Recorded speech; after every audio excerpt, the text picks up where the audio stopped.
माँ काली, तुम्हारा चेहरा देखकर लोगों की होश उड़ गए है। अब उनका दिल जल रहा है।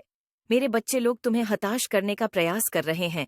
तुम्हारी पीठ पीछे बहुत कुछ ऐसा हो रहा है जिससे तुम पूरी तरह से अनजान हो। मेरे बच्चे, तुम तो शांतिपूर्वक अपना कर्म कर रहे हो, अपनी प्रगति, अपनी उन्नति पर ध्यान दे रहे हो। तुम्हारी आंखों में हजारों सपने हैं। उन्हें पूरा करने की चाह में तुम इतने खोए हुए हो कि दुनिया समाज में क्या चल रहा, संगीत है, तुम्हें अंदाजा तक नहीं है। तुम केवल अपने काम से काम रख रहे हो। लोग तुम्हारे बारे में क्या सोचते हैं क्या बातें करते हैं, तुम्हें इससे कोई मतलब नहीं।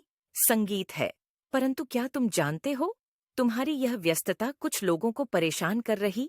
संगीत है, उनके मन में भय उत्पन्न हो रहा है कि कहीं तुम उनसे आगे तो नहीं निकल रहे। तुम्हारी सोच, तुम्हारा स्वभाव दिन प्रतिदिन और बेहतर होता जा रहा। संगीत है, कुछ लोग हैं जो तुम्हें बर्बाद कर देना चाहते हैं। उस समय पहले तक तुम उनकी संगति कर रहे थे, उनका कहा मान रहे थे, उनके सुझाए रास्ते पर चल रहे थे। वह अपने विचारों से, अपनी योजनाओं से तुम्हारी बुद्धि भ्रष्ट कर रहे थे। कुछ उम्र में तुमसे बा थे, कुछ छोटे थे, किंतु सबका उद्देश्य तुम्हें मानसिक रूप से अपंग करना था।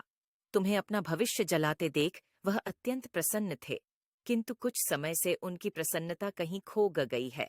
भीतर ही भीतर उनका हृदय जल रहा है, क्योंकि कुछ समय से तुम्हारा बर्ताव बदल गया है। तुमने लोगों से बातचीत करना कम कर दिया। संगीत है, तुम्हारे जीवन में क्या चल रहा है, तुम क्या करने का प्रयास कर रहे हो, किसी को खबर तक नहीं है। किंतु तुम्हारे चेहरे के भाव देखकर लोगों को समझ आ गया है कि तुम कुछ तो बेहतर कर रहे हो। वह लोग जो तुम्हारा बुरा चाहते हैं, वह तुमसे जुड़ने का प्रयास कर रहे हैं, तुम्हारे रहस्य जानने की कोशिश कर रहे हैं, तुम्हारा अगला कदम क्या है यह जानने का प्रयास कर रहे हैं। परंतु तुमने लोगों से दूरी बना ली है, जिस कारण वह तुमसे जुड़ नहीं पा रहे हैं। वह तुम्हारे निकट आना चाहते हैं, तुम्हारे मन की बातें जानना चाहते हैं, ताकि वह तुम्हारी योजनाओं को विफल कर सके।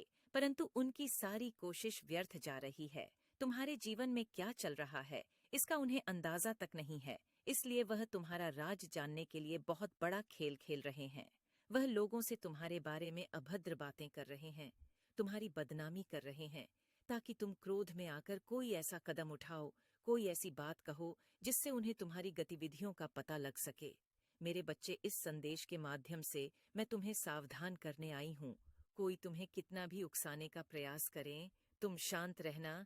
किसी की अभद्र बातों का जवाब बातों से मत देना। कोई तुम्हें गाली भी दे, तब भी तू